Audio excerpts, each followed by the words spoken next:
বিশেষ বিশেষ খবর। সুপ্রিম কোর্টের সাম্প্রতিক রায় অনুযায়ী নির্বাচন কমিশন ভিভিপ্যাটের সিম্বল লোডিং ইউনিট এসএলইউগুলিকে সংরক্ষিত রাখা নিয়ে নতুন কার্যবিধি জারি করেছে। পঞ্চম ও ষষ্ঠ দফার জন্য মনোনয়নপত্র জমা দেওয়ার কাজ চলেছে। রাজ্যে পরবর্তী পর্যায়গুলির নির্বাচনের জন্য জমে উঠেছে রাজনৈতিক প্রচার। মাধ্যমিক পরীক্ষার ফল প্রকাশ আজ। পড়ুয়ারা আজই মার্কশিট হাতে পাবেন।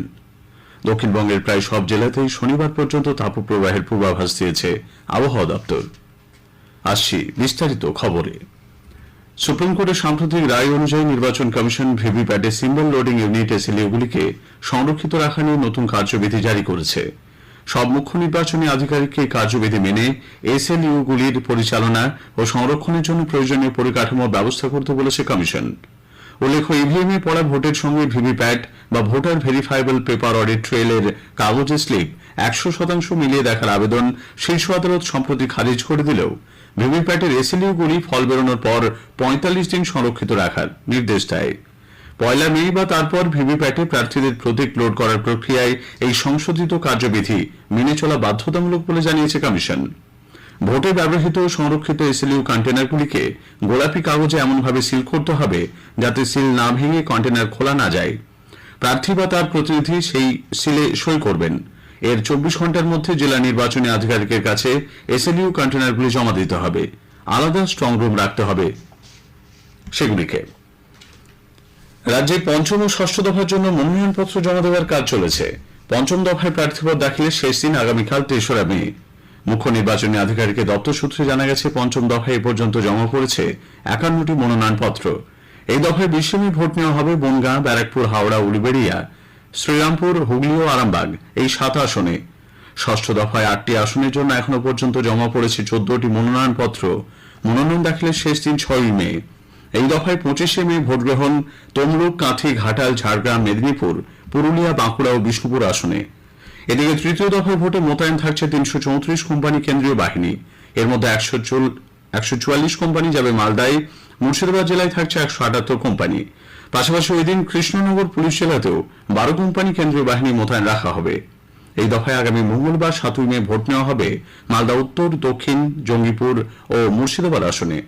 পাশাপাশি ভগবানগোলা বিধানসভা কেন্দ্রে ওই দিন উপনির্বাচন। এই দুটি জেলায় অবাধ ও শান্তিপূর্ণ ভোটগ্রহণ সুনিশ্চিত করা নির্বাচন কমিশনের কাছে একটা বড় চ্যালেঞ্জ। রাজ্যে পরবর্তী দফা নির্বাচনের জন্য জমে উঠেছে রাজনৈতিক প্রচার। প্রবল তাপপ্রবাহ উপেক্ষা করে চলছে সভা, জনসভা, রোড শো এবং বাড়ি বাড়ি প্রচার।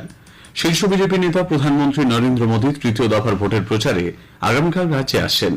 তিনি বর্ধমান, দুর্গাপুর, নদিয়া, তেহট্ট এবং বোলপুর লোকসভা কেন্দ্রের দলীয় প্রার্থীদের সমর্থনে জনসভা করবেন। অন্যদিকে তৃণমূল কংগ্রেস নেত্রী মুখ্যমন্ত্রী মমতা ব্যানার্জি আজ পূর্ব বর্ধমানের মেমারির গন্তারে নির্বাচনী জনসভায় ভাষণ দেবেন। গতকাল মুর্শিদাবাদের ফারাক্কা জনসভা থেকে তৃণমূল নেত্রী ভোটের বর্ধিত হার নিয়ে প্রশ্ন তুলেছেন। 5.75% ভোট, যেখানে যেখানে বিজেপির কম ভোট পড়ে হয়েছিল সেই সব জায়গায় হঠাৎ করে ভোটটা বাড়িয়ে দিয়েছে ইলেকশন কমিশন।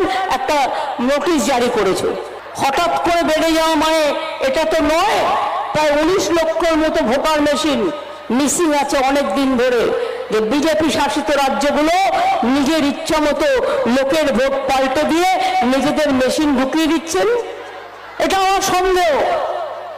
এই সন্দেহটা যাতে মানুষের মধ্যে না হয় সেই জন্য ইলেকশন কমিশনকে আমরা বলবো, মানুষের সন্দেহটা দূর করুন।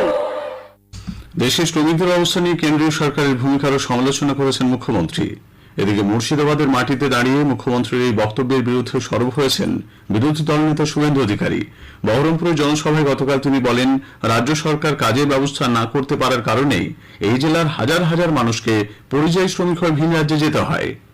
মুখ্যমন্ত্রী, আপনি মুর্শিদাবাদের মাটিতে দাঁড়িয়ে অসত্য ভাষণ দিয়েছেন। কখনো বলেননি তো মুর্শিদাবাদে এত পরিযায়ী শ্রমিক কেন? প্রত্যেকটা গ্রামে পঞ্চায়েতে গেলে যুবক ছেলেরা বাড়িতে নেই, বাইরের রাজ্যে চলে গেছে। বাইরের রাজ্যে গিয়ে নিজের সংসার প্রতিপালন করছে। চাকরি নেই, একটা চাকরি হয়নি এখানে। ভোটের হার নিয়ে তৃণমূল নেত্রীর মন্তব্যের কড়া সমালোচনা করেছে বিজেপি। দলের রাজ্য মুখপাত্র তথা রাজ্যসভা সাংসদ শ্রমিক ভট্টাচার্য বলেন, ভোটে নিশ্চিত হার বুঝিয়ে এসব বলছেন মুখ্যমন্ত্রী। মালদায় গতকাল তৃণমূল কংগ্রেস প্রার্থীর হয়ে প্রচারে অংশ নেন দলের সাধারণ সম্পাদক অভিষেক ব্যানার্জি। শামশির জনসভায় তিনি অভিযোগ করেন, মালদা ও মুর্শিদাবাদে বিজেপির হাত শক্ত করেছেন প্রদেশ কংগ্রেস সভাপতি অধীর রঞ্জন চৌধুরী। দক্ষিণ মালদায় বিজেপি প্রার্থীর সমর্থনে গতকাল প্রচারে আসেন কেন্দ্রীয় স্বরাষ্ট্র প্রতিমন্ত্রী নিশীথ প্রামাণিক। পায়ে হেঁটে তিনি জনসংযোগ সারেন। বোলপুর লোকসভার অন্তর্গত পূর্ব বর্ধমানের আউশগ্রাম বিধানসভার অভিরামপুরে বিজেপি প্রার্থীর সমর্থনে নির্বাচনী জনসভা করেন অভিনেতা মিঠুন চক্রবর্তী। মুর্শিদাবাদে সিপিআইএম প্রার্থীর সমর্থনে জলঙ্গিতে গতকাল জনসভা করেছেন ডিওয়াইএফআই নেত্রী মীনাক্ষী।